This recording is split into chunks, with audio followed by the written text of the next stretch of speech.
Hi everyone.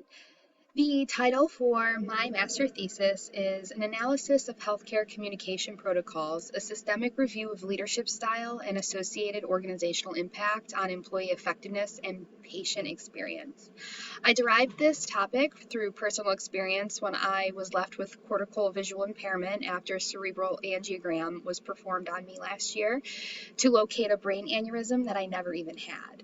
Additionally, since the drafting of my thesis, my last visit to the ER, I was almost administered Toradol in my IV due to the assignment of the medication being placed in the wrong patient's file. I was in chair 59, but the patient needing the medication was in room 59. Had I not caught the problem and made a fuss and asked questions, which made the student PA nearby over here and run over to correct the problem, an iatrogenic error would have occurred. Miscommunication is spread both intentionally and unintentionally within healthcare settings, and this has the potential to cause iatrogenic errors that ultimately impact patient safety when receiving care. Iatrogenic is different and is defined by Merriam-Webster as illness induced unintentionally by a physician or a surgeon or by medical treatment and or diagnostic procedures. When the healthcare industry is viewed as the exemplar for communication and operational standards, it is necessary for the advancement of leadership practice to continuously impact communication pipelines and operational procedures in order to mitigate unintended results upon patients. It is wise for advancement in leadership style and application, as Proverbs 15:2 states, "The tongue of the wise commends knowledge, but the mouths of fools pour out folly." Folly can also come from the patient side as patient deception, where those persons being seen alter what they express in order to intentionally or unintentionally sway the outcome of treatment, which is known as self-discrepancy theory. My thesis statement is, how does organizational leadership styles and circulation of intentional misinformation impact internal and external systemic and consumer outcomes in healthcare?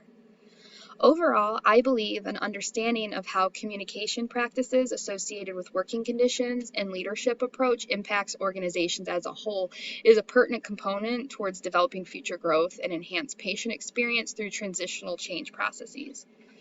Due to the complexity and nature of communication as a whole, language barriers, leadership styles, etc., within the healthcare industry, the methodology for this research will be a mixed methods action science hermeneutic approach achieved through non-experimental research with already existent data for a new perception to be achieved of the importance that these variables have on both employee and patient safety as well as their experience.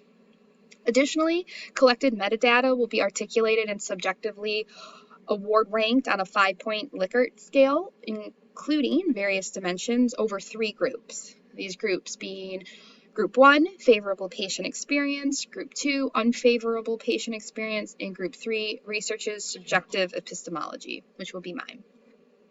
It is anticipated through the collected research and data that there are more areas in need of addressment in order to mitigate iatrogenic errors within the healthcare industry, and from past observations, we can find ways of leveraging greater research and success and improve patient experience. I also anticipate the presence of a cognitive gap having an impact on results, and using frameworks like the Curtin's adaptation innovation theory can reveal areas where effective leadership will need addressed as well. There are essentially infinite variables at play within such a large-scale operation, such as healthcare, due to the countless components involved within any given moment. Therefore, I believe that through enhanced leadership and study of current communication protocols, worker conditions, for example, environment, managers, personal health, etc., there will be a doorway open for a safer and more thorough communicable future that will reflect the essence outlined within Ephesians 4:29. Let no corrupting talk come out of your mouths, but only such as is good for building up, as fits the occasion, that it may give grace to those who hear. Thank you for listening.